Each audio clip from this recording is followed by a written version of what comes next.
주의 도를 버리고 우리 찬양 드리시고 우리 감상합니다. 주의 도를 버리고 헛된 꿈을 쫓던 우리를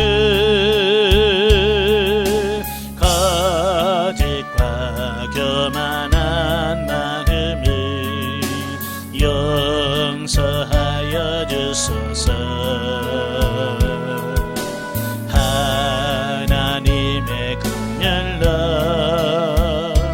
부끄러운 우리 삶을 덮어주소서. 우리의 소망 우리의 구원 주께 간구합니다. 성령의 불로 나의 맘을 태워주소서.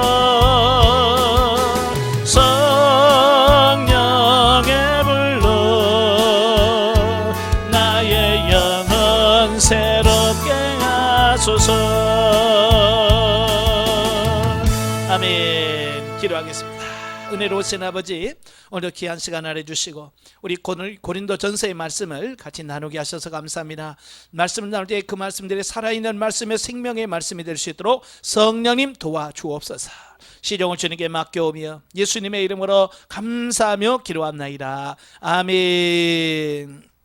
네, 이 시간 우리 고린도전서 교재 101페이지입니다. 101쪽에 보시면 본문 이해가 나오게 되어지는데요. 자, 1장은 그 시작하는 말과 고린도 교회 분열 문제의 지적 및 분열을 불허하는 십자가의 유일성에 대한 말씀을 하고 있어요. 자, 그 중에서 1절부터 3절이 뭐냐면 문안 인사예요. 예, 그리고 본서는 본문은 본서의 서두에 해당되는 부분으로서 본서의 발신자와 수신자를 밝히고 사도권을 근거로 해서 축도함으로써 공식적인 문안 인사를 하고 있습니다. 자, 이 같은 편지 형식은 그 당시 보통 이제 서신을 쓸 때에 썼던 전형적인 형식이라고 볼 수 있고요. 서신서인 히브리서와 요한일서를 제외한 다른 모든 서신서들의 공통적인 부분들이 바로 이런 점이에요. 자, 그런데 자, 여기서 문안 인사를 보면 특히 뭘 강조하냐면 자기 자신의 사도권을 강조를 해요. 예, 그런데 자기가 사도된 것은 어떤 자신의 공로나 자기 어떤 선택에 의해서 되어진 것이 아니고 전적으로 그리스도의 뜻에 의하여 이루어졌다. 자, 그렇게 말씀하고 있습니다. 우리가 잘 아는 것처럼 사도 바울이 부르심을 받을 때 자기가 뭐 사도가 되겠다고 주님 앞에 나 사도 세워주세요 뭐 그런 거 없잖아요. 그지? 그저 예수 믿는 사람 잡아 가두려고 다메섹으로 가다가 자기 뜻과는 전혀 상관없이 주님을 만나게 되고 주님의 소명을 받게 돼요. 그래서 그가 사도가 됐잖아요. 그러니까 사도 바울은 자기가 사도된 것은 어떤 자신의 공로나 어떤 선택이 아니라 정말 주님의 은혜요, 주님의 선택이었다. 이걸 말씀해주고 있습니다. 예. 자, 이와 전개될 자신의 편지가 당시 고린도 교회 문제 해결에 권위 있는 근거가 됨을 미리 선언하고 있습니다. 예. 그러니까 자신의 사도권을 강조하죠. 그 이유는 두 가지예요. 첫째는 뭐냐? 자신의 서신에 대한 신적 권위와 영감성을 확립하려는 의도. 예, 그러니까 이 편지를 쓰고 있는 사람이 누구예요? 바로 주님의 사도가 된 바울이다. 그러니까 바울이 전한 이 복음은 뭐예요? 이 서신은 주님이 말씀하시는 거야 라고 하는 어떤 권위를 부여할 목적으로 사도권을 강조합니다. 또 하나는 뭐냐? 궁극적으로 초대교회 고린도와 같은 상황에 처해 있는 오고는 세대의 모든 교회들의 문제 해결도 본 서신서가 사도적 권위를 가지는 객관적 기준이 될 수 있음을 강력하게 보여주고 있다라고 하는 겁니다. 예. 그러니까 사도 바울은 자기의 사도권을 강조하는 이유는 어떤 권위를 세우려고 한 것이 아니라 사도권이 세워져야 자기 자신이 전한 복음, 자기 자신이 전한 메시지가 뭐예요? 이게 그들에게 권위가 있게 되어지는 이 부분을 보게 돼요. 그래서 자신보다는 자기가 전한 그 복음의 권위를 위해서 사도권을 강조하고 있다라고 하는 거예요. 자, 4절부터 9절까지 보면 바울의 감사. 자, 문안 인사를 끝낸 바울은요, 자, 본문에서 그가 말하고자 하는 사실을 이제 본격적으로 전개하기에 앞서서 먼저 감사의 말을 전하고 있습니다. 바울은 고린도 교회에 많은 문제들이 산적에 있음에도 불구하고 고린도 교회의 긍정적인 면을 밝혀서 감사의 말을 전하고 있습니다.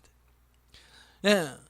그런 감사는 바울 자신이 고린도 교회에 전한 복음이 그들의 삶 속에서 견고히 서가기를 소망하는 마음에서 나온 것으로서 이후 전개될 책망으로 인하여 고린도 교인들이 낙담하지 않기를 바라는 목회적 차원의 배려다라고 할 수 있습니다.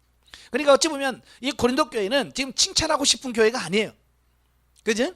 막 혼만 내고 싶어. 그렇지만 혼을 내기 전에 먼저 칭찬하는 거예요. 예, 그러니까 선칭찬 후책망이에요. 이게 이 순서가 매우 중요합니다.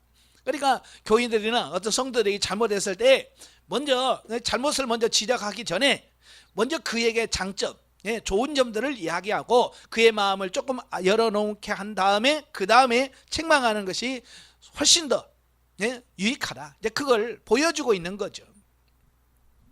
그래서 바울이 감사한 내용을 보면 그래요. 첫째, 하나님의 은혜로 말미암아 고린도 교인들이 복음을 전파하기에 유리한 구변과 하나님에 대한 지식을 풍성하게 가졌다라고 하는 것을 감사합니다. 두 번째로는 그리스도의 증거가 고린도 교인들 사이에 견고케 된 사실을 감사하고, 세 번째, 고린도 교회가 하나님께 많은 은사를 받았음에 감사하고, 넷째, 고린도 교인들의 재림신앙을 소유한 것을 감사하고, 다섯째, 고린도 교인들이 비록 지금은 영적으로 불완전한 상태이지만 하나님께서 그들을 마지막 때에 책망할 것이 없는 자로 세우실 것을 보고 감사했다라고 하는 거예요. 그러니까 현재를 보면 감사할 게 없어. 그럼에도 불구하고 그 속에서 감사거리를 찾고 있는 이런 모습들을 보게. 자, 즉 바울은 고린도 교회가 지금은 비록 내부적 분열과 부패의 모습으로 가득하지만 그리스도의 능력으로 미래에는 책망할 것이 없는 상태로 변화될 것임을 영적 통찰력으로 바라본 것이다 라고 하는 겁니다. 자, 우리도 그래요. 성도들을 바라보면 지금은 소망이 없는 경우도 많아요. 정말 저는 변화될 수 있을까? 이런 사람도 있단 말이에요. 그럼에도 불구하고 우리는 현재 모습만 보지 말고 그 하나님의 은혜로 그가 변화될 미래의 모습을 바라보면서 미리 감사할 수 있는 어떤 이런 모습들이 필요하다라고 하는 겁니다. 제가 전에도 말씀드렸지만 목회라고 하는 것은 결국 인내예요. 얼마만큼 내가 기다려주느냐. 근데 우리는 기다려주지 않고 당장의 눈앞에서 어떤 변화나 어떤 이런 것들이 나타나길 바라요. 근데 사람처럼 변화되는 게 어려운 게 많아요. 참 제가 전에도 말씀드린 것 같지만 그 뭐 세상에 나쁜 개는 없다. 가끔 한 번씩 봐요. 그걸 보면 참 개는요 가서 훈련사가 가가지고 몇 번 하면 그냥 그 짖던 개도 안 짖어. 말도 잘 들어. 변화가요 그냥 확확 보여. 근데 사람들은요 안 보여 변화가. 참 그래서 어려운 거예요. 그래서 우리가 인내해야 된다. 인내해야만 우리가 목회에서 성공할 수 있다. 꼭 기억하시길 바라요. 자, 10절부터 17절까지 보면 고린도 교회 내의 분쟁에 대한 책망입니다. 무난 인사와 이제 긍정적인 면을 들어서 하나님께 감사했던 바울이 바로 본론으로 들어갑니다. 그래서 본론으로 들어가면서 글로웨의 집 사람들로부터 들은 고린도 교회가 당면한 문제들 중 글로의 집에서 고린도의 그 교회의 상황을 다 들었거든요. 그래서 그 교회 상황을 이제 알았단 말이에요. 그래서 그 상황에 대하여 하나씩 사도 바울이 짚어주는 건데 그 중에서 제일 먼저 책망하는 게 뭐냐면 교회 분열입니다.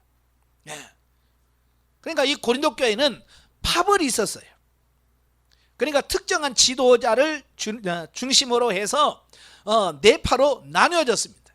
바울파, 아볼로파, 게바파, 그 다음에 그리스도파.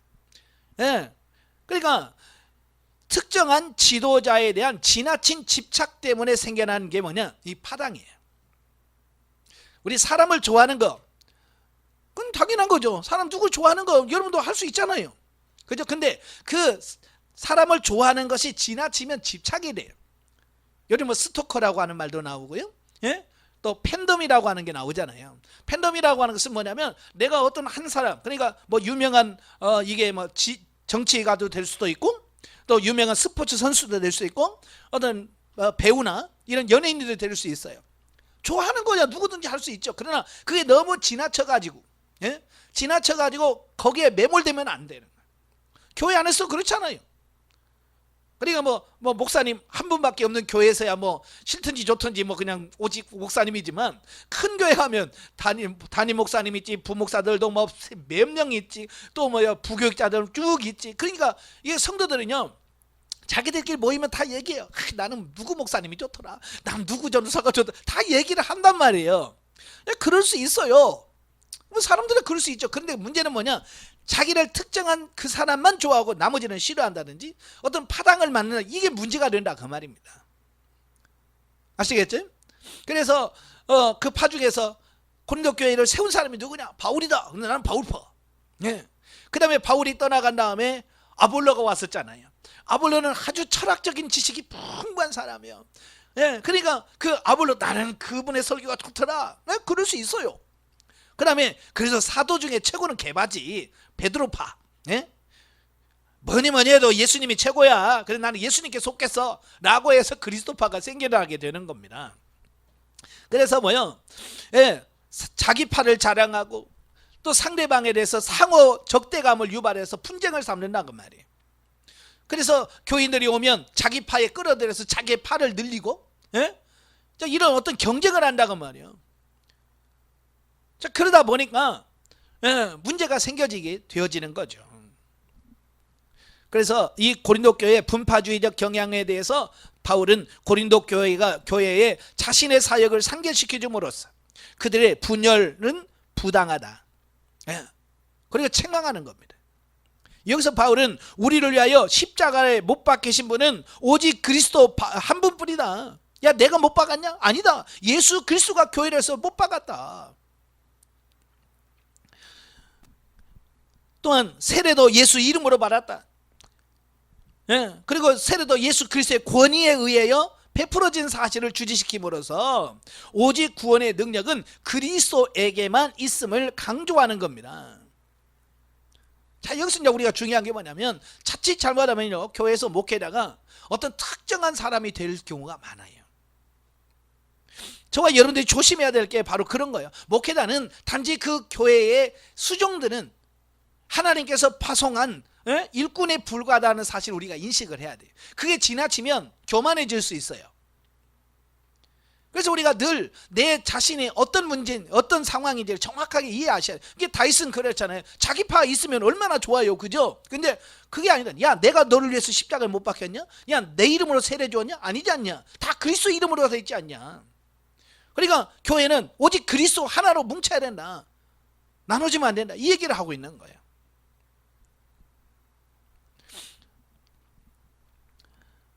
그리고 복음은 인간의 능력이나 말의 지혜로 전파되는 것이 아님을 말한다.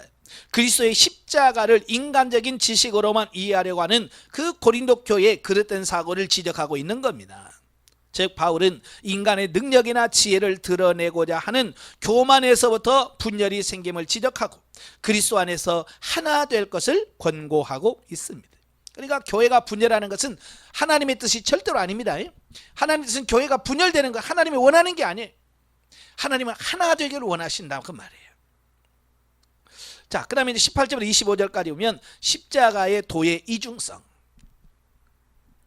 자, 본문에서 바울은요 하나님의 지혜인 십자가의 도의 이중성을 설명하면서 세상 지혜의 어리석음을 지적하고 있습니다. 즉 바울은 십자가의 도가 하나님을 믿지 않는 불신자들에게는 그들의 결여된 영적 분별력으로 인하여 미련한 것으로 취급되어지는 반면에 그리스도의 구속사역을 믿는 신자들에게는 십자가의 도가 구원하는 하나님의 능력이 됨을 말함으로써 십자가의 도는 그들을 대하는 자의 태도에 따라서 그 성격이 달리하는 이중적인 성격을 갖고 있다라고 하는 겁니다. 그러니까 이 같은 십자가라도 믿음으로 바라본 사람들은 구원의 능력이 돼. 그러나 믿지 않은 눈으로 바라보면 이건 미련한 거예요. 그렇잖아요? 그죠? 예수 안 믿는 사람, 야야, 그 십자가가 뭔데? 십자가 바보들이라는 거 아니야? 죄수들 그거 아니야? 라고 밖에 인식이 안 해. 왜? 못 믿으니까. 그러니까 십자가 이중성에 대한 말씀을 하고요. 자, 사실 십자가의 도는 불신자들에게 미련하게 보일 수밖에 없다. 당연하게 그러죠. 예수 믿으면 구원받는 불신자 입장에서 보면 그게 바보냐? 착한 일 해야지 라고 말할 거예요. 그죠? 왜? 그들의 눈으로 보면 미련하게 보일 수밖에 없기 때문에 그래요. 바울은 그 이유를 유대인과 헬라인이라는 두 민족의 특성과 관련시켜서 설명하고 있는데요. 여러분, 십자가의 도는요, 유대인들에게도 걸림돌이 되고요, 헬라인들에게도 걸림돌이 돼요. 그러니까 이 십자가의 도는 누구도 받아들이기 어려운 난제 중에 하나가 십자가의 도입니다. 왜 유대인들은 그게 문제가 되느냐? 자, 유대인 민족은요, 출애굽 시대부터 예수님께서 사역하실 당시까지 끊임없이 이적과 기사의 역사 속에 살아왔던 바, 그들의 종교 역시 표적을 통해 성립되었고요, 표적을 통해서 확립되어졌습니다. 예, 그러니까 유대교의 출생은 그 출애굽부터 시작이잖아요. 그죠? 출애굽할 때 보면요, 시작부터 뭘로 시작해요? 표적으로 시작됩니다. 모세가 하나님의 말씀을 듣고 가죠.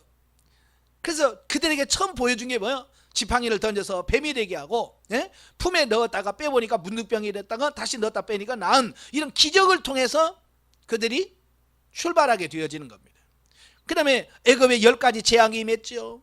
또 홍해가 갈라지죠. 막 하늘에서 만나가 쏟아. 그러니까요, 유대교의 출발은 표적에서부터 출발합니다. 예. 그래서 유대교는 표적을 통해서 성립되고 표직을 통해서 확립되어진 거예요. 그래서 그들이 예수님 만났을 때 바리새인들 이 사람이 자꾸 뭘 요구했어요? 표적을 구했잖아요. 네가 정말 하나님의 아들이냐? 네가 정말 그리스도냐? 그럼 표적을 보여줘봐.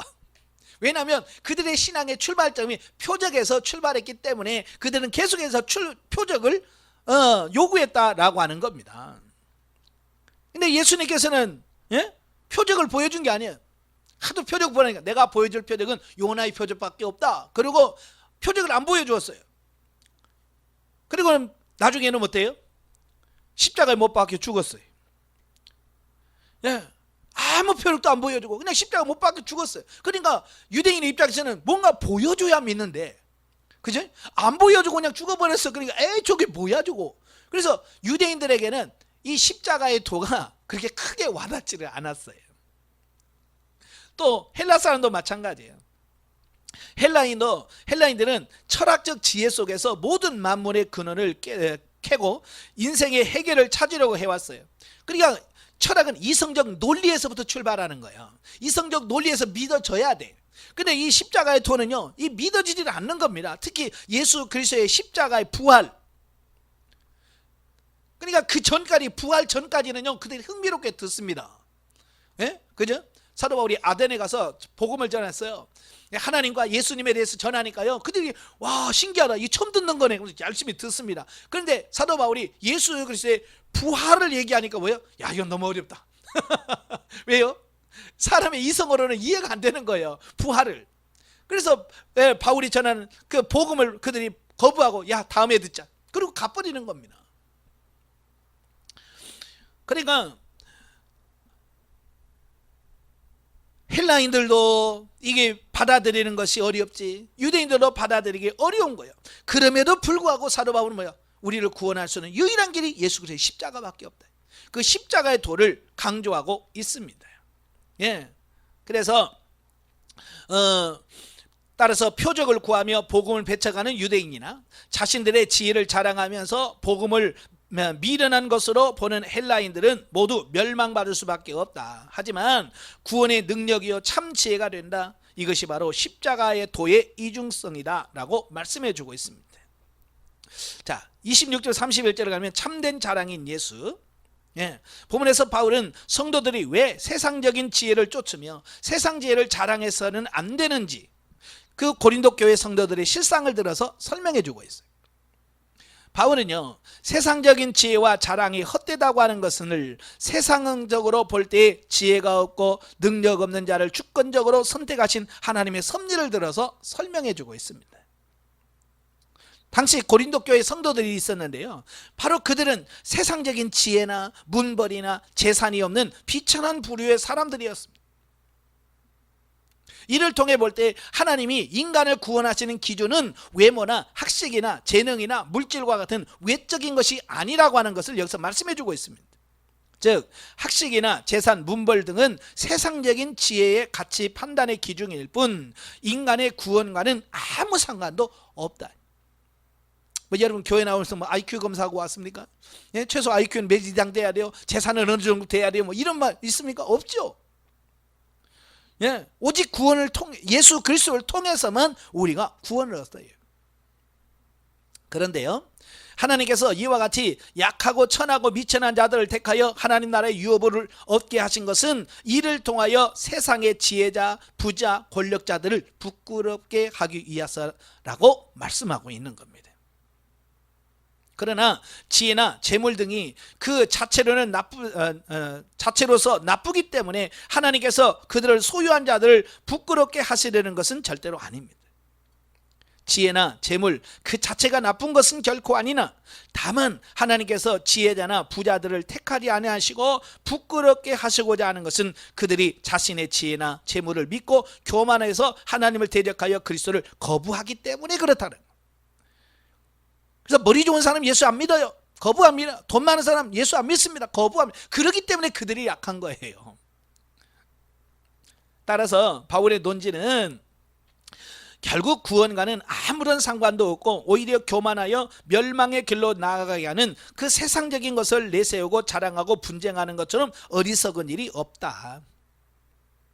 그러므로 성도들은 오로지 구원의 능력이 되는 십자가의 도만을 내세우고 자랑해야 된다라고 하는 겁니다.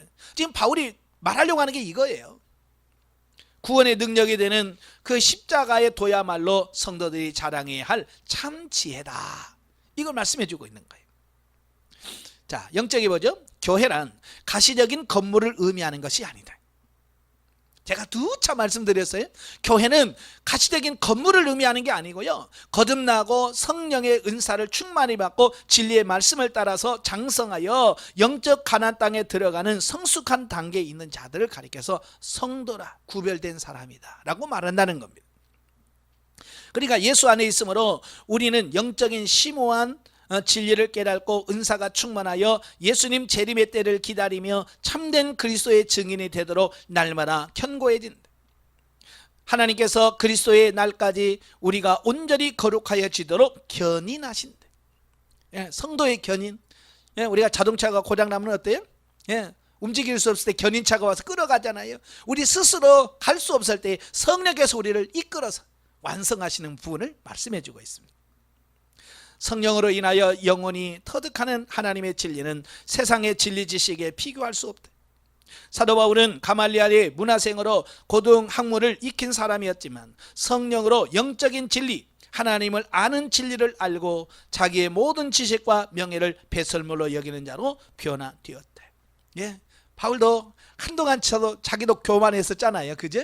잘난 척하고. 예? 그래서 예수 믿는 사람 미련하다고 생각해서 어찌하든지 그를 바꿔보려고 노력했던 사람이 바울이. 그러나 이 진리를 깨닫고 보니까 자기가 예전에 가지고 있던 모든 부분들이 다 배설물과 같은 거래. 그래서 다 버렸다라고 말합니다. 우리도 잘못된 육신의 가치관을 이렇게 버릴 수 있는 우리가 돼야 돼. 자, 2장으로 갑니다.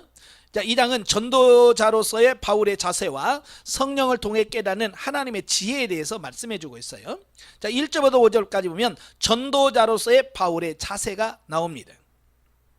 예, 그러니까 세상 지혜를 내세우고 자랑하며 분쟁하는 것이 지극히 어리석은 일이다 라고 이미 1장에서 지적했죠. 예, 그러면서 자신이 고린도에게 전한 복음은 세상의 지혜에 근거한 것이 아니라 하나님의 지혜에 근거한 것이며 이 하나님의 지혜는 성령을 통해서만 깨달을 수 있다라고 주장을 하고 있는 겁니다.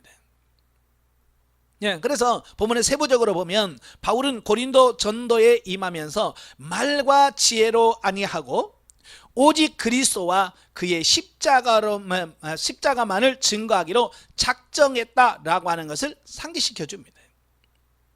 예, 당시 이 헬라인들은요, 이 철학적 지혜와 언변이 아주 뛰어났습니다. 특히 말을 하는 그 수사학, 웅변술, 이게 굉장히 발달되었단 말이에요. 예. 물론 바울도 이건 수사학이라든지 이런 언변은 탁월했어요. 예. 그래서 그가 아덴에 갔을 때 그들이 결코 뒤지지 않아요. 그죠? 그래서 처음에 아덴에 가서 그걸로 도전한 거예요. 너희들 머리 좋아? 나도 머리 좋아. 너희 말 잘해? 나도 잘해. 그래서 이 아덴 사람들에게 그런 걸로 복음을 전했던 거예요. 근데 아덴에서 실패했던 거예요. 예, 세상적 지혜로 했더니 안 되더라. 그래서 고린도 교회에 가서는 어떻게 했어요? 나는 이제 십자가만 자랑하기로 했다. 왜? 세상 지혜로 안 된다는 걸 알았어요. 세상의 것으로는 안 된다는 걸 알았기 때문에 나는 이제 십자가만을 자랑하겠다라고. 그러니까 아덴에서의 실패가 결국 사도 바울의 방향을 바꾸는 결정적인 역할을 하게 됐다.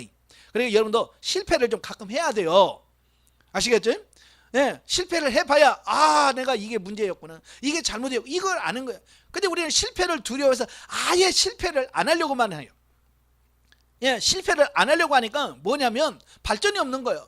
깨닫지를 못하니까. 여러분 많이 좀 실패 좀 가끔 하셔요. 아시겠죠? 너무 완벽하려고 하지 마세요.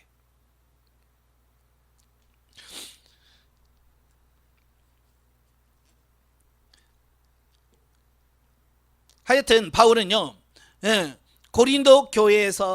고린도에서 그리스도의 복음을 증거하되 세상의 지혜나 말로 하지 아니하고 성령의 능력만을 온전히 의지했는데, 그러한 전도 자세야말로 세상적 지혜를 쫓으며 자랑하기를 좋아하는 고린도인들로 하여금 구원이 세상적인 것으로 말미암지 않고 오직 하나님의 능력 곧 복음에 있음을 깨닫게 함으로써 세상 지혜를 의지하지 않고 겸손하게 복음을 의지하게 할 수 있다는 확신을 했기 때문이다 라고 하는 것이죠. 예. 자, 6절부터 9절 보시면 비밀한 하나님의 지혜. 바울은 본문에서 자신이 지금까지 전한 복음이 비밀한 하나님의 지혜임을 말하고 있습니다. 이 지혜는요, 제한적이거나 또 단편적인 인간의 지혜와는 비교할 수 없는 것으로서 영적으로 성숙한 자들에게 나타나시는 하나님의 지혜다라고 하는 것을 밝힙니다. 그러니까 이 영적인 지각은 육신으로는 도무지 알 수가 없어. 우리 성령으로만, 영의 눈이 열려져야만 이게 영적인 지식을 소유할 수 있다라고 하는 겁니다. 또한 이 지혜는 하나님께서 창세전부터 미리 정하시고 감추어 두신 것으로서 죄악된 인류를 구원하시기 위하여 그리스도를 대성물로 내어주신 하나님의 구원 섭리를 말한다. 예. 그러니까 이 하나님의 구원 섭리, 하나님의 구원, 이건 비밀이에요. 그래서 구약에서도 창세기에서부터 계속 인간을 구원하시는 그 구속사를 쭉 얘기하지요. 직접적으로 말씀하지 않아요. 그럼에도 불구하고 성경에서 쫙 말씀해 주시는 거예요. 창세기 3장 15절 여자의 후손도 마찬가지고요. 예? 그가 에덴 동산을 쫓겨날 때 짐승을 잡아서 가죽 옷을 입힌 거 다 뭐예요? 예수 그리스도를 통해서 구원하실 거라고 하는 비밀을 다 넣어놓은 거예요. 그러니까 눈이 열린 사람은 이게 예수님을 의미하는구나, 이걸 알지만, 예? 눈이 안 열린 사람은 왜 짐승을 잡아서 가죽 옷을 입혔대? 야, 처음부터 럭셔리하네. 예? 야, 명품이네. 이렇게 생각한단 말이에요. 그걸 모르니까 의미를. 그러나 이 진리를 아는 사람들은 그 어린 양을 잡아서 어린 양의 죽음으로 그 가죽으로 우리의 부끄러움을 감췄구나. 이건 바로 예수 그리스도가 십자가에 못 박혀 죽으심으로 우리의 죄와 허물을 가려줄 것을 말씀하는구나. 이게 깨닫는다고 말이에요. 눈이 열려져야 돼요. 아시겠죠? 그래서 여러분 늘 기도하면서 주님, 눈을 열어 보게 하옵소서. 귀를 열어 들을 수 있게 해주세요. 심령을 열어 깨달아지게 해달라고 기도하셔야 돼요. 자, 넘겨서 또한 바울은 이 지혜를 유대의 관원들이 알지 못했기 때문에 그리스도를 십자가에 못 박은 어리석을 범했다라고 말합니다. 그죠? 이 진리를 알았다면 예수님을 십자가 못 박겠습니까? 못 박죠. 예. 근데 이걸 모르니까 그냥 못을 박아 죽여 없애 라고 했던 거예요. 이를 통해서 하나님의 지혜라고 말할 수 있는 하나님의 구원 계획은요, 인간의 이해를 초월하여 이미 만세전에 마련한 것이나 사람들이 세상의 지혜로 그것을 깨달지 못했음을 알 수 있다. 예, 우리 성령의 역사로만 이걸 알 수 있어요. 예, 이렇듯 하나님의 지혜는 역사성과 비밀성을 갖고 있고요, 결코 인간의 이성이나 지혜로는 알 수 없고 오직 하나님께서 우리를 위하여 계시하셔야만 알 수 있다는 점에서 하나님의 은혜와 주권이 강조됩니다. 그런데 하나님은 당신의 지혜를 자칭 지혜롭다라고 생각하는 교만한 자들에게는 숨기시고 어린 아이처럼 영적으로 순결하며 단순하게 하나님 말씀에 순종하는 자에게 분명히 제시해 주신다라고 말씀합니다. 그래서 은혜를 받으려면 겸손해져야 돼요. 네. 우리가 겸손하게 주님 앞에 엎드려야 주님께서 은혜를 받을 수 있다라고 하는 겁니다. 그러니까 내가 많이 안다라고 생각하면 은혜 못 받아요. 특별히 신학교에 들어가면 은혜를 못 받습니다. 저도 해봐서 알아요. 신학교 딱 들어갈 때는 참 경건하게 했는데요, 막상 들어가서 신학을 한 학기 하고 두 학기 하니까요 나도 모르게 교만해지더라고요. 그전에는 설교를 하나님의 말씀으로 들었는데요, 이제 설교를 내가 판단하고 있어요. 잘한다 못한다, 에이 왜 저런 식으로 하냐, 이렇게 판단하고 있다 보니까 은혜가 안 되더라고요. 왜? 내가 조금 안다고 생각하니까 그런 거예요. 그래서 우리 목회자들은요 이 안다라고 하는 것을 내려놓으셔야 돼요. 예? 어디를 가든지 마찬가지예요. 어디 가서 강의를 했든 세미나를 했든 나는 알아, 나는 다 알아 라고 하면 그 다음에는 없어요. 겸손해지셔야 돼요. 10절부터 16절까지 보면 성령을 통해 깨닫게 되는 하나님의 지혜. 자, 바울은요 하나님의 지혜를 깨닫는 최선의 방법으로서 성령의 개입을 강조하고 있어요. 그러니까 성령을 통해서만 하나님의 깊은 경륜을 이해하고 깨달을 수 있다라고 하는 겁니다. 예, 왜? 인간의 영만이 인간의 속사정을 아는 것처럼 하나님의 영이신 성령이 하나님의 속사정을 알 수 있으므로 성령을 통해서만 인간이 하나님의 깊은 경륜의 구속의 경륜을 알 수 있다라고 하는 겁니다. 이렇듯 하나님의 지혜에 미치지 못하는 인간이 온전히 하나님을 알고 계신 성령에 의지하여 하나님의 뜻을 알게 되는 것을 소위 성령의 조명이다라고 말씀해 주고 있습니다. 자, 깜깜한 밤에 조명이 비추면 비춰진 곳은 알 수 있잖아요. 그죠? 우리가 성경을 볼 때 깜깜해요. 우리는 몰라. 근데 성경께서 쫙 조명해 주면 알려주면 저게 그런 거구나 라고 그 조명하심에서 우리가 알 수 있는 거예요. 그래서 여러분 삶 속에서 늘 이런 성령의 조명하심이 여러분 삶 속에 늘 있어야 돼요. 설교할 때든 뭘 하든 다 마찬가지. 예수 그리스도의 구속 사역을 믿고 거듭난 자는 하나님의 성령을 선물로 받게 됩니다. 아시겠죠? 약속했어요. 내가 선물로 성령을 주겠다라고 약속했거든요. 따라서 거듭난 자는 하나님의 뜻을 온전히 분별할 수 있게 됩니다. 그러나 육적인 일에만 관심을 갖고 예수 그리스도의 구속 사역을 믿지 않는 자들은 이 하나님의 구원의 비밀을 알 수 없으니 이것은 그 안에 하나님의 속사정을 통찰하시는 성령님이 내주하시지 않기 때문이다. 그러니까 성령이 거하지 않은 분들은 이런 영적인 원리나 진리를 도무지 알 수가 없어요. 자, 사도 바울은요 본문에서 자신과 고린도 교인들이 모두 그리스도의 마음 곧 성령을 소유했다라고 강조하고 있습니다. 그 말은 뭐예요? 성령을 소유하고 있기 때문에 이 영적인 비밀을 알 수 있다라고 하는 거고요. 자, 이는 그리스도 교인들이 파당을 지어 분쟁하면서 서로 판단하는 것은 결국 하나님을 판단하는 죄악된 일이고 하나님의 뜻을 분별하지 못하는 거듭나지 못한 자들의 행위와 다를 바가 없음을 깨닫게 하여 분쟁을 그치고 그리스도 안에서 온전히 하나가 되기를 촉구하기 위함이다. 그러니까 이걸 깨달았다면 너희가 안 싸웠을 거야. 그러니까 너희가 지금 싸우는 것은 뭐예요? 이 진리를 너희가 아직 깨닫지 못했기 때문이야 라고 지금 사도 바울이 은근히 책망하고 있는 겁니다. 왜? 그들은 다 됐다고 교만해가지고 이야기하거든요. 근데 사도 바울의 입장에서는 아니야, 너. 이 비밀을 아는 자였다면, 정말 성령에 충만한 자라면 이 비밀을 알았을 거야. 안 하는 사람들은 절대로 이 분쟁하지 않을 거야. 자, 그 얘기를 하고 있거든요. 자, 영적이해 보겠습니다. 복음은 인간의 지혜와 말의 능력이 있는 것이 아니라 성령의 능력에 있다. 성령의 지혜를 의뢰하고 은사를 목도하여 성령의 지시를 따를 때 하나님의 역사하심을 목도하게 됩니다.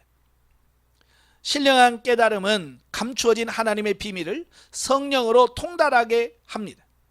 성령이 우리 가운데 성령으로 능력으로 임재하셔서 내적인 깊은 체험을 통하여 심오한 진리를 깨우치실 뿐만 아니라 외적 은사를 충만히 받아서 성도의 삶 속에서 하나님의 말씀대로 하나씩 이루고 신령적인 깊은 세계를 체득하도록 역사하십니다.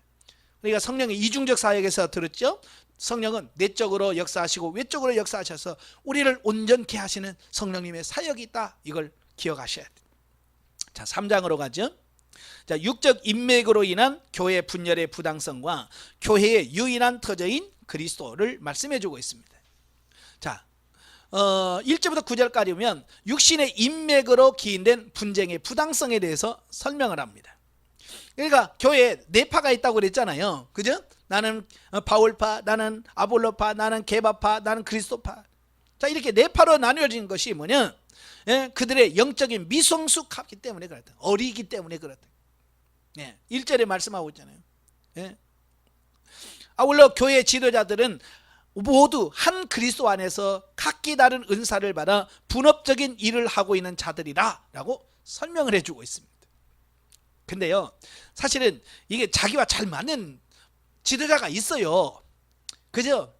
아까도 말했지만 담임 목사는 한 분밖에 없으면 어쩔 수가 없잖아. 맞아도 어쩔 수 없고 안 맞아도 뭐 어차피 해야 되지만, 예, 부교육자들이 여럿이 많으면 아이고 나는 어떤 목사님이 좋더라, 어느 교구 목사님이 좋더라. 그래서 서로 이렇게 나누실 수 있어요. 그건 어쩔 수가 없는 거야. 자기가 잘 맞으니까. 그런데 그것 때문에 분쟁하면 안 된다는 얘기예요. 자, 바울은 먼저 고린도 교회의 분쟁의 원인으로 고린도 교인들의 영적 미성숙함을 지적해 줍니다. 그래서 어린아이라 그러지? 내가 너희를 신령한 자들과 대할 수 없었어. 육신에 속한 자 곧 어린아이를 대함처럼 내가 대한다. 여러분, 애기들 노는 걸 보세요. 유치원이나 이런 데 가면요, 항상 애들은 뭐 하냐면 네 편, 내 편. 너는 제 편이야, 너는 내 편이야. 그래서 꼭 편을 갈라요. 애들 보면. 그 교회에서도 마찬가지예요. 이 영적으로 미성숙한 사람은요, 꼭 교회를, 이 성도를 나누면 누구는 목사님 편, 누구는 장로 편, 누구는 본사 편, 이렇게 자꾸 편 가르기를 해요. 어린 사람들은 편 가르기를 자주 해요. 예, 그래서 스스로 자기가 미성숙하다는 것을 가르쳐 주는 거예요. 나 이렇게 어려, 나 그런 뜻인데요. 예? 그걸 모르니까 사람들은 거기에서도 속는 거죠. 여기서 바울은 고린도 교인들을 육신에 속한 자라고 부르는데요, 여기서 육신에 속한 자라고 하는 것은 성령을 받지 않은 육에 속한 자, 곧 자연인이라고 하는 말과 구별됩니다. 그러니까 아예 중생하지 않은 사람은 자연인이라고 그래요. 그 육에 속한 자라고 1장에서 말씀하고 2장에서 말씀하고 있어요. 그럼 육신에 속한 자는 뭐냐? 예, 거듭났어요. 중생을 했어요.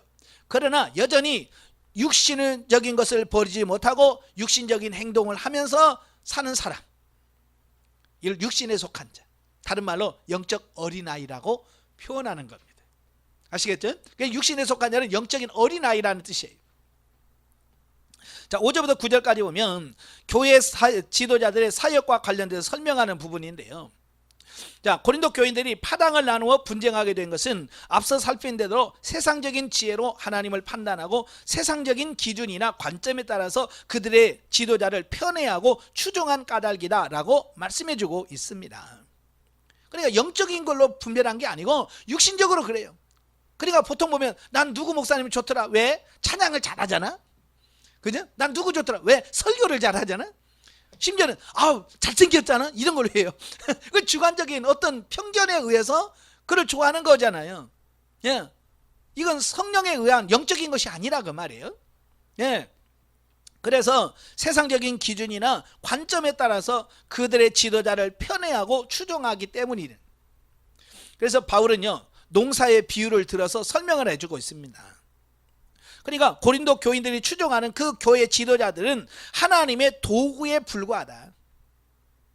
도구에 불과하지만 결과적으로 열매를 맺게 하신 분이 누구냐? 하나님이다. 그러니까 누가 중요하다는 거예요? 하나님이 중요하다. 이걸 말씀해 주려고 하는 거예요. 왜? 열매를 맺게 하신 분이 하나님이시기 때문에 우리가 믿고 따르실 사람은 오직 하나님밖에 없다. 그냥 우리 지도자는 누구냐? 그냥 하나님의 일꾼으로서 쓰임받는 존재다. 예, 바로 그냥 그런 뜻이에요. 이 말을 잘못 우리하면 교회 지도자들을 무시하라, 뭐 존경하지 말라는 말이 절대로 아닙니다. 존경해야 됩니다. 예, 성경에서 지도자를 존경해라고 말씀합니다. 그러나 그 존경을 뛰어넘어서 하나님처럼 섬기면 안 돼. 요즘에 가끔 보면 목회자 중에 자기가 하나님 되신 분들이 많아.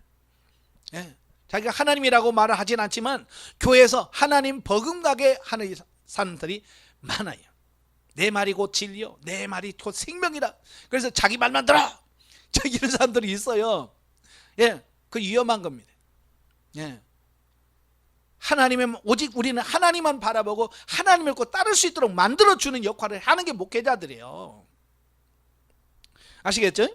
예, 그래서 교회 지도자는 하나님의 종으로 세움받은 자들이므로 마땅히 존경하며 따라야 하지만 교회 지도자들은 어떤 경우에도 숭배의 대상이나 교회의 머리가 될 수 없다. 그 어떤 경우도 마찬가지예요.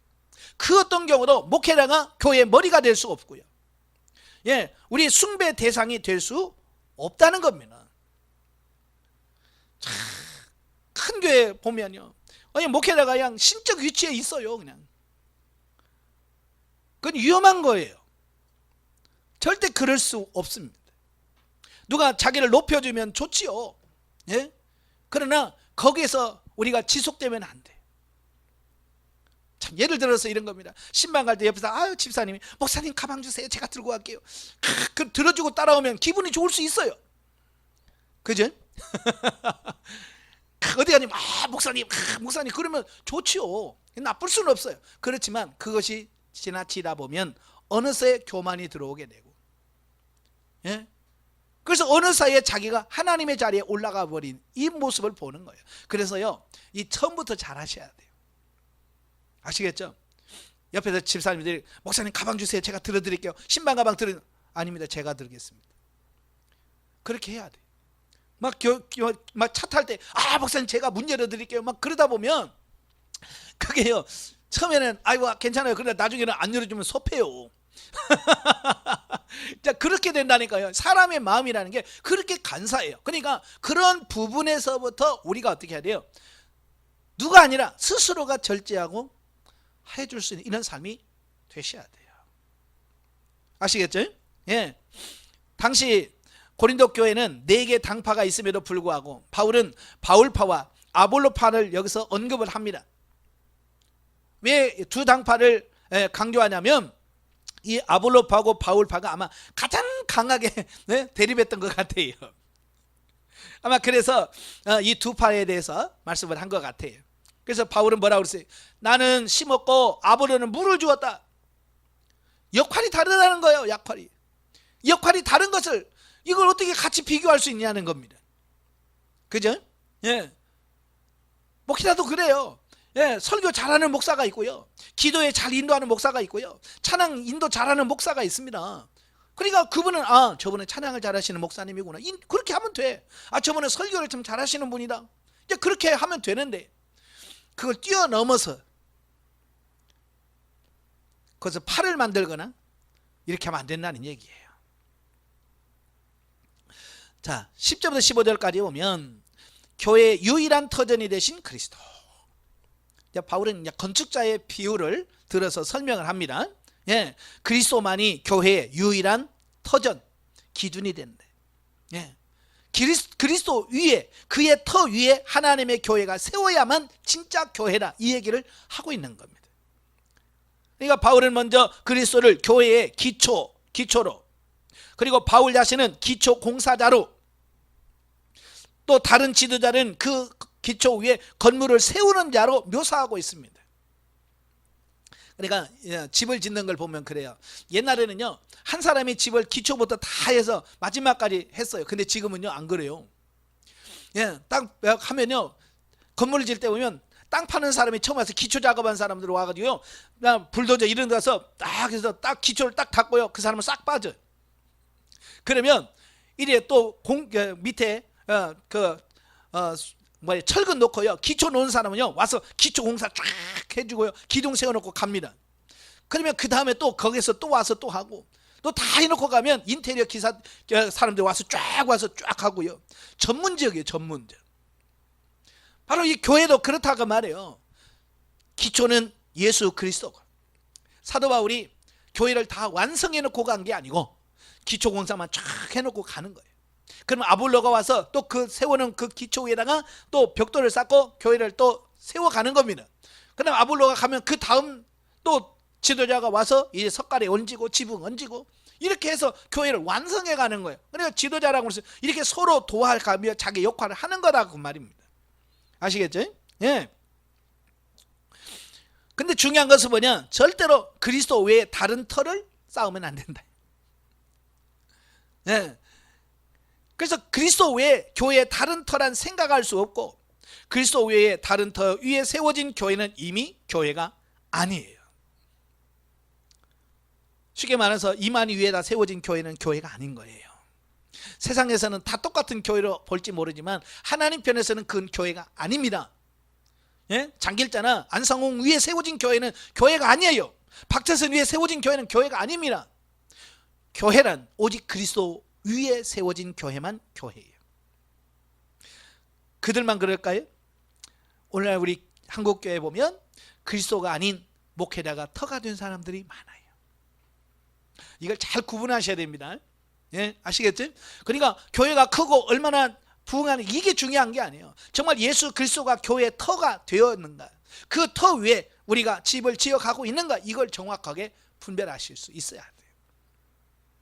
자, 왜냐하면 하나님께서는 예수 그리스도 외에 구원받을 만한 다른 이름을 우리에게 주신 적이 없다는 거예요. 그 아무리 뛰어나더라도 그의 이름으로 구원 못 받습니다. 오직 예수 그리스도만이 우리의 구원의 주가 되셔요.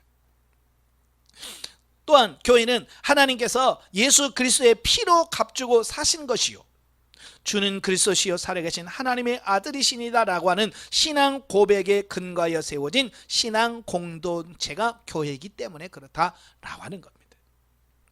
자, 바울은 지혜로운 건축자가 되어서 바로 이 기초 위에 지혜로운 건축자와 같이 명철한 판단력과 긴 안목 그리고 좋은 기술로 가는 곳마다 교회를 세웠던 것이죠. 다음으로 바울은 교회 지도자들은 그들의 행위에 따라 마지막 때에 상급과 심판을 받게 될 것을 강조하고 있습니다. 예. 그래서 교회를 세우되 어떤 재료를 쓸 거냐라고 하는 부분이 중요하다고 그랬어요. 그래서 교회 건축의 재료로 금, 은, 보석, 나무, 풀, 집. 자, 이 6가지를 여기서 보여주고 있죠. 자, 여기서 전자, 금, 은, 보석은 뭐냐? 이건 견고하고 영속적인 것으로서 영원하신 하나님의 지혜를 상징합니다. 그러니까 하나님의 지혜로 세운 교회는 금, 은, 보석으로 짓는 집이에요.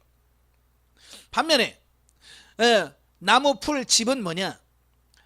이건 약하고 임시적인 것으로서 세상 지혜와 잘못된 교리들을 상징하는 겁니다. 예. 그래서 교회를 세워나가는 건축자들인 교회 지도자들이 만약에 금이나 은과 보석으로 집을 짓는다면 마지막 때에 불심판을 통과하게 돼요. 여러분, 우리가 집을 다 지면요, 주님께서 그래 다 지었냐? 불질러봐라 그런데 불심판을 통과해야 돼요. 남아야 돼. 다 태워서 없어지면 건질 게 없어요. 아시겠죠? 지금 여러분 뭘로 지금 집을 짓고 있어요? 우리가 나무나 풀과 같은, 쉽잖아요. 편하잖아요. 고생 안 해도 되잖아요. 그죠? 이 세상적인 지혜로 지으면 참 편하게 지어. 근데 뭐야? 남는 게 없다는 거예요. 불을 통과하지 못한다. 부끄러운 구원을 받을 수밖에 없다. 그래서 집을 잘 지으시기 바라요. 아시겠죠? 그 다음에 16, 17절은 하나님의 성전으로서의 성도에 대한 말씀이에요. 바울은요, 각 성도들을 구약시대에 하나님의 임재의 상징이었던 성전에다가 비유를 들고 있습니다. 그럼 바울이 왜 성도들을 성전이라고 하느냐? 예, 성전에서 가장 중요한 게 뭐라고 그랬어요? 하나님의 내주 내재예요. 하나님이 그 안에 계시느냐. 그래서 그 안에 계시면 성전이고, 그게 하나님이 안 계시면 성전이 아닌 거죠. 예, 그래요. 제일 중요한 게 뭐예요? 내 안에 하나님이 거하시니. 그러면 성전이에요. 그래서 교회라고 하는 건 뭐냐? 바로 성전된 그 성도들의 모임, 무리가 교회인 거예요. 그래서 바울이 이처럼 성도나 교회를 구약의 성전에 비유하는 것은 교인들이 나누어서 분쟁하는 것이 교회를 부패시키고 파괴하는 것으로서 하나님의 심판을 면치 못하는 중대한 죄라고 하는 것을 경고하기 위함이래. 그래서 율법에 의하면 이 성전을 더럽히는 자는 반드시 죽이라 그랬어요. 예. 그래서 이처럼 돌로 지은 성전도 더럽히면 죽임을 당하는데, 하물며 성전인 하나님의 교회 공동체를 허물고 더럽히는 자야 어떡하겠는가? 그러니까 지금 이 고린도 교인들에게 무서운 지금 심판을 얘기하고 있는 거예요. 야, 돌로 지은 성전도 더럽히면 하나님께서 징계했는데, 바로 이렇게 하나님께서 그의 영을 불어넣어서 그 교회 세운 그 교회, 하나님의 성전 교회 공동체를 허무는 사람을 하나님께서 가만두겠느냐? 멸하시겠다. 그래서요, 절대로 교회 안에서 싸우면 안 되고요, 교회에서 분열하고 분쟁을 하면 안 돼. 참 안타까운 게 가끔 돌려오는 소식들을 보면 교회가 그냥 서로 싸워요. 원로 목사파, 뭐 새로 오신 목사님파, 뭐 장로파, 목사파, 이서 서로 싸우고, 심지어는 그거 가지고 세상 법정에 고발하고 난리가 납니다. 뉴스거리가 돼요. 이건 심각한 문제예요. 18절부터 23절까지 보면 세상 지혜의 어리석음. 자, 본문은 마치 1장 18절부터 31절의 내용을 반복해서 서술하는 것 같은 생각이 들 정도로 세상 지혜의 어리석음에 대해서 강조하고 있습니다. 특히 세상 사람들이 아무리 스스로를 지혜롭다고 여겨도 하나님 보시기에는 그야말로 미련하기 짝이 없는 것이라는 사실을 언급해 주고 있습니다. 그럼에도 불구하고 왜 세상 사람들은 오히려 하나님의 지혜를 추구하는 성도들이 미련한 자라고 비웃는가요? 모르기 때문에. 그렇죠? 가치를 모르기 때문에 그렇습니다.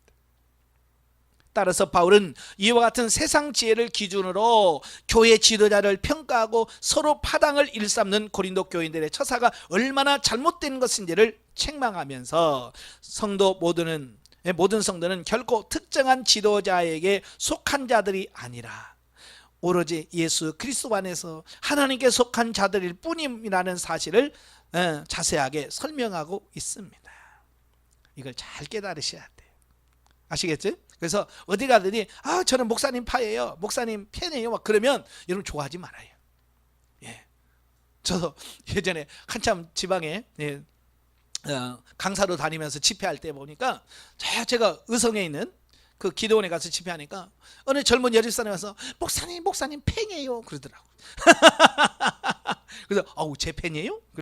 그러니까 네, 그래서 저 한국 사람인데요, 제가 그랬어요. 농담으로. 저 제 팬 아니에요, 일본 아니에요, 저 한국 사람이에요, 제가 그랬어요. 예, 이거 평가라고 하면요, 예, 그거 안 좋아요. 예. 영적에 보겠습니다. 하나님이 세운 사역자들을 말씀대로 사는 본을 보임으로써 간접적으로 하나님의 형상을 나타내어야 한다. 따라서 모든 사역자들은 영적인 변화와 성숙을 전하기 이전에 그들의 삶이 먼저 앞서서 그리스도의 장성한 분량에 이르도록 말씀을 지키고 변화되어야 된다. 참 이게 중요한 거예요. 지도자가 먼저 변화되고 새로워지고요, 앞서 있어야 돼. 성도들은 보는데 목회자가 못 보는 목회자 많아요. 성도들은 하나님의 지도 인도를 받고 살아요. 근데 목회자가 못하는 목회는 목사가 많아요. 예. 그러니까 우리가 바르게 서야 돼. 바르게 인도할 수 있는 그런 수준까지 가야 됩니다. 아시겠죠? 예. 넘겨서 우리는 하나님의 성전이기 때문에 죄를 범하면 그로 인하여 죄의 노예가 되기 때문에 하나님께서 죄의 성품을 제거하시기를 원하신대. 그래서 저와 여러분들이 고난을 주시고 시련을 주신 이유는 뭐냐면 죄를 끊고 죄의 속성에서 벗어나라 라고 하신 하나님의 사인이에요. 그래서 우리가 고난에 감사하셔야 돼. 또한 하나님의 말씀보다 자신의 지혜를 의지하는 자는 자신의 명철과 지혜에 스스로 넘어지고 자신의 생각과 행동이 온전하다고 믿는 자는 자기의 괴율에 빠지게 된다. 따라서 우리는 세상 지혜에 미련하고 하나님의 지혜에 밝은 자가 되어야 된다. 진리의 말씀대로 지킨다고 하는 것은 세상의 가치관으로 미련한 자이다. 그러나 우리가 세상의 가치관으로 미련할 정도로 성령을 쫓아갈 때 하나님의 지혜가 충만하게 된다. 아멘. 그래서 세상에는 미련한 자가 되시고요, 하나님 앞에 지혜자가 되시기를 바랍니다. 4장입니다. 교회 내의 판단 중지 명령과 사도로서 보인 겸손의 모범 및 분쟁 중지에 대한 결론적 권면입니다. 1절부터 5절까지면 교회 내의 판단에 대한 교훈. 바울은요, 이 교회 판단의 첫째가 그 영적 미성숙에 대한 부분이 서로 교회에서 분쟁하는 원인이라고 그랬어요. 두 번째로 뭐냐면 판단하는 거예요. 지도자들을 판단하고 사람들을 판단하는 거, 이게 분열의 원인이다라고 말씀해 주고 있습니다. 특히 교회 안에서 성도가 서로를 세상적인 기준에 따라 판단하는 거예요. 영적인 기준이 아니라 세상적인 기준으로 판단한다는 겁니다. 특히 복음 사역자들을 인간적인 조건으로 평가하는 것은 필연적으로 파당을 짓게 만들고 분열 위기를 초래할 수밖에 없기 때문에, 따라서 성도들은 복음 사역자들을 하나님의 일꾼으로서 하나님의 비밀을 맡은 자로서 여김으로써 일체의 세상적이고 하나님의 인간적인 판단을 배제해야 된다. 세상적인 기초 과정으로 뭐 지식이 많아요, 많이 배웠어요, 말을 잘해요, 잘생겼어, 이런 기준으로 목회자를 판단하면 안 된다, 그 얘기예요.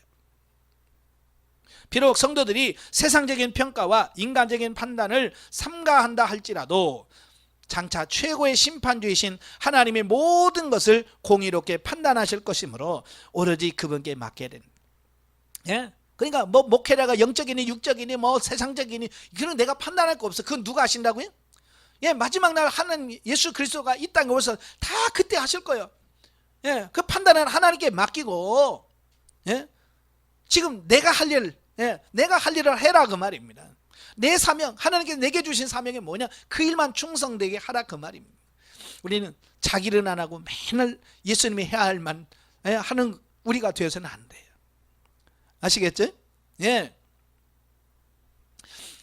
한편 아무것도 판단치 말라라고 하는 말은 마태복음 7장 1절부터 5절에 비판하지 말라는 말과 마찬가지로 진리와 거짓을 구별하고 선과 악을 가려내며 의와 불의를 판별해야 하는 성도의 의무를 포기하라는 뜻이 아니에요. 예. 여기서 말하는 말은 세속적인 기준에 따라서 판단하거나 심지어 자신이 최후의 심판자이신 하나님의 역할을 대신하려고 하지 말라는 얘기예요. 우리가 분별은 잘 하셔야 돼요. 구분하셔야 돼요. 육신적인 것과 영적인 것을 구분할 줄 알아야 돼요. 이걸 못하면 우리도 넘어가요. 예, 영적인 삶 못 싸우고 육신적인 삶을 싸울 수 있습니다. 예, 그러나 그걸 가지고 판단까지는 하면 안 돼요. 자, 6절부터 13절까지 보면 고린도 성도들의 교만과 사도들의 겸손입니다. 자, 여기서 말씀하는 건 뭐냐?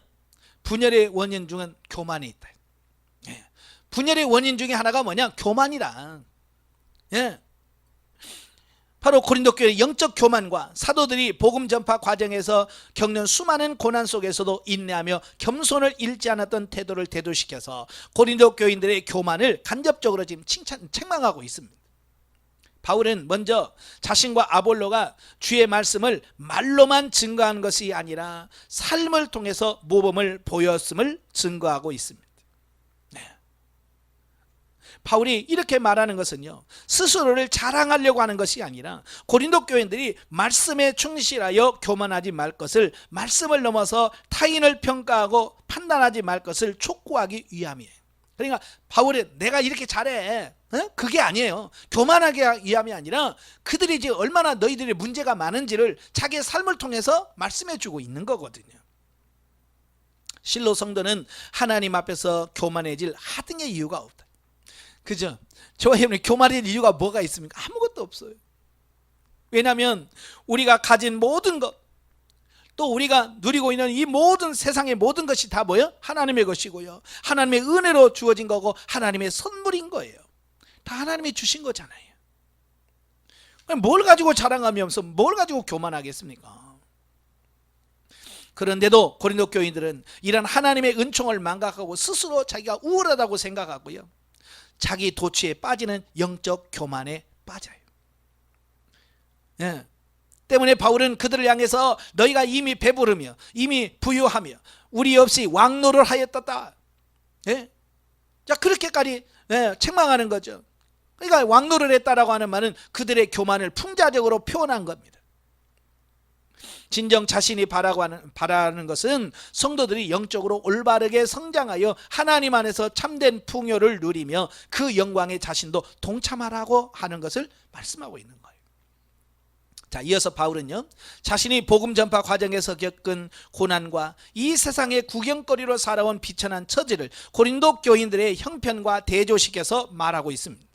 즉 모든 것을 부유하게 누렸던 고린도 교인들과는 달리 바울 자신은 그리스도의 복음을 위하여 세상 지혜에 대한 미련한 자가 되었고요, 육체적인 고난뿐만 아니라 정신적인 고난도 극심했음을 고백하면서 숱한 후욕과 핍박과 비방 속에서도 끝까지 인내하며 오히려 자신을 박해하는 그들을 권면하고 축복하는 사도로서의 참된 자세를 지속하였음을 말하고 있습니다.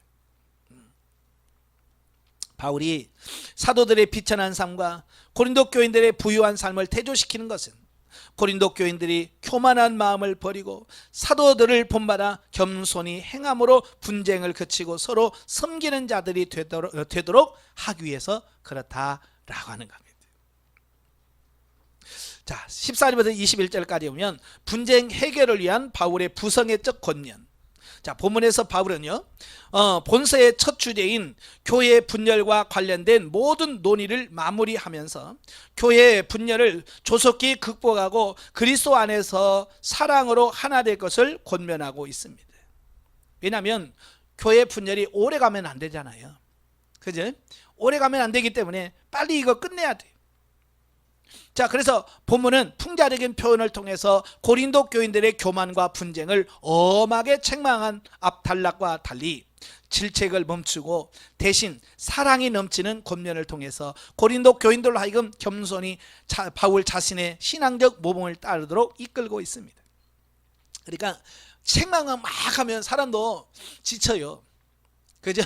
그러니까 가끔 당근도 해줘야 돼. 칭찬도 해줘야 되거든요.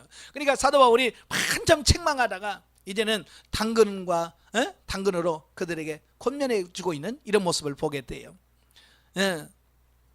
바로 이와 같은 사랑의 권면은 그가 고린도 교회의 성도들을 얼마나 사랑하고 있었는지, 또 그들을 어떻게 생각하고 있는지를 볼 수 있어요. 그래서 바울은 믿음의 아버지와 같은 위치에서 부성애적 사랑을 하고 있는 이런 모습들을 보게 되죠.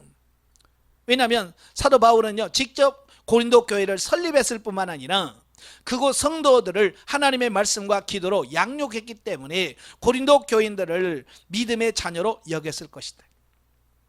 그래서 바울은 고린도 교인들에게 믿음의 아비로서 자신을 본받으라고 당부했다라는 겁니다. 물론 바울의 이러한 권면은 고린도 교인들로 하여금 바울파에 속하라는 말이 절대로 아닙니다. 그죠? 다 바울파로 보여. 정치권들 보면 항상 그 파당을 짓잖아요. 그죠? 그래서 파벌을 형성해. 왜? 파벌이 많아야 그만큼 힘이 있으니까. 근데 바울은 지금 자기 파벌을 많게 하려고 하는 그런 의도가 아니에요. 복음을 위해 당한 자신의 고난과 겸손 및 사랑의 실천을 본받으라는 권면이요, 궁극적으로는 그리스도를 본받으라라고 하는 말씀이에요. 그러니까 이런 거예요. 나를 본받으라라고 하는 말은 교만한 거 아니야 라고 말씀드리지만, 바울은 뭐예요? 나는 그리스도를 본받으려고 애쓰는 사람이야. 나는 지금 예수님 닮고 싶어서 예수님 닮으려고 몸부림치는 거야. 그러니까 결국 사도 바울을 닮으려고 하는 것은 뭐예요? 예수 그리스도를 닮아가는 거다. 그 얘기를 하고 있는 겁니다. 아시겠죠? 여러분도 성도들에게 당당하게 나를 본받으라고 말할 자신 있어요? 예? 여러분, 나를 본받으시오 라고 말할 수 있을 만큼 담대해 있는가? 이런 자신감이 좀 있어야 돼. 그건 교만하는 말이 절대로 아니에요. 그만큼 사도 바울은 예수님을 닮기 위하여 몸부림쳤다라고 하는 것을 의미하는 거예요. 여러분도 예수님 닮기 위하여 몸부림쳐야 정말 나중에 성도들 앞에서도 자신 있게 내가 그리스도를 본받은 것처럼 너희도 나를 본받으라라고 말할 수 있는 그런 사역자가 될 수 있습니다. 자, 본문의 후반부에서 바울은 디모데를 고린도 교회에 파송하여 그들을 올바르고 성숙한 신앙의 길로 인도하도록 하였는데요, 여기서도 우리는 바울이 고린도 교회 성도들을 얼마나 사랑하면서 관심을 가지고 있는지를 알 수 있습니다. 그런데 이런 디모데의 파송은 고린도 교인들로 하여금 자칫 바울 자신이 고린도를 방문할 것을 두려워하여 대신 다른 사람을 보내고 자신은 편지로만 큰 소리 치는 자라고 오해할 가능성이 있었기 때문에 바울은 하나님 나라의 일은 말에 있지 아니하고 오직 능력에 있음을 강조하여 혹 있을지 모를 고린도 교인들의 오해의 소지를 불식시키고 있다라고 하는 겁니다. 그러니까 자신 없으니까 지가 못 오고 디모데를 못 오고 이 편지를 안 써서 큰 소리 치는 거지 라고 하는 오해를 할 수 있다 그 말이에요. 그러니까 그런 부분에 대해서 미리 그런 오해하지 말아요. 하나님의 나라는 말에 있지 않고 능력이 있다. 그래서 능력이라고 하는 말은 보통 우리가 이제 뭐 귀신을 쫓아내고 막 이런 어떤 그런 능력만 의미하는 게 아니에요. 여기서 말하는 능력이라고 하는 것은 뭐냐면 삶의 변화에서 나오는 능력을 말합니다. 아까 그랬죠. 내가 그리스도를 본받는 것처럼 너희도 나를 본받으라. 여러분, 성도들에게 있어서 목사의 권위는 뭘까요? 뭐가 성도들에게 가장 큰 권위일까요? 뭐 목사 가운? 학위? 절대로 아닙니다. 여러분 뭐 박사 가운, 박사 학위 있다고 뭐 존경하고 뭐 목사 가운 막 입었다고 존경할 줄 아세요? 천만에요. 그것 때문에 존경하는 게 아니에요. 뭘로 존경하냐면 삶을 통해서 보여주는 것만큼 존경이 없습니다. 그래서 목회자가 정말 하나님의 말씀 자기 설교대로 살면 성도들은 다 인정합니다. 맞아, 우리 목사님은 정말로 자기가 말씀은 설교한 대로 살아. 그러면 존경해 버립니다. 그분이 뭐 목사 가운을 입었든 안 입었든 박사이든 아니든 상관없어요. 삶이 그만큼 중요해요. 이게 삶이 보여주는 능력이에요. 그러니까 여러분들이 성도들에게 보여줄 수 있는 가장 권위는 뭐냐? 변화된 삶이에요. 아시겠죠? 그러니까 삶이 없이 막 큰 소리 치니까 성도들이 자꾸 목회자 흉보고 그러는 거예요. 자, 마지막 영적이 해보겠습니다. 우리는 진리 안에서 서로 함께 자라가기를 힘쓰고 진리를 분별하되 판단하는 자가 되지는 말아야 된다. 하나님은요, 우리를 진리 안에서 온전히 세우려고 세상 지혜에 미련하게 만드시고 때로는 복음을 전파하기 위해서 약한 자로 만드시고 주의 복음을 위하여 비방을 받고 멸시를 당해도 견딜 수 있는 자로 만드신다. 예수 그리스도 안에서 진리로 세워지기를 소망하는 자, 예수님의 심장이 되어 그의 부르심에 합당한 사람이 되도록 하신다. 아멘. 그래서 하나님의 사람은요, 계속해서 훈련하시는 이유가 있어요. 그래야 우리를 변화시키시려고. 하나님께서 여러분을 훈련하고 계심을 믿죠? 그 훈련을 잘 통과하셔서 주님 앞에 인정받는 여러분 되시기를 주님으로 축원합니다. 기도하겠습니다. 은혜로우신 아버지, 은혜와 사랑을 진심으로 감사합니다. 오늘 귀한 말씀을 주셔서 감사합니다. 이 말씀을 통해서 우리 영혼이 새로워지게 하시고 세상 지혜로 사역하는 자가 아니라 정말 하나님께서 주시는 그 하나님의 지혜로 사역을 감당해낼 수 있는 우리 모두가 될 수 있도록 주님 도와 주옵소서. 예수님의 이름으로 감사하며 기도합나이다. 아멘. 하나님께 드립니다.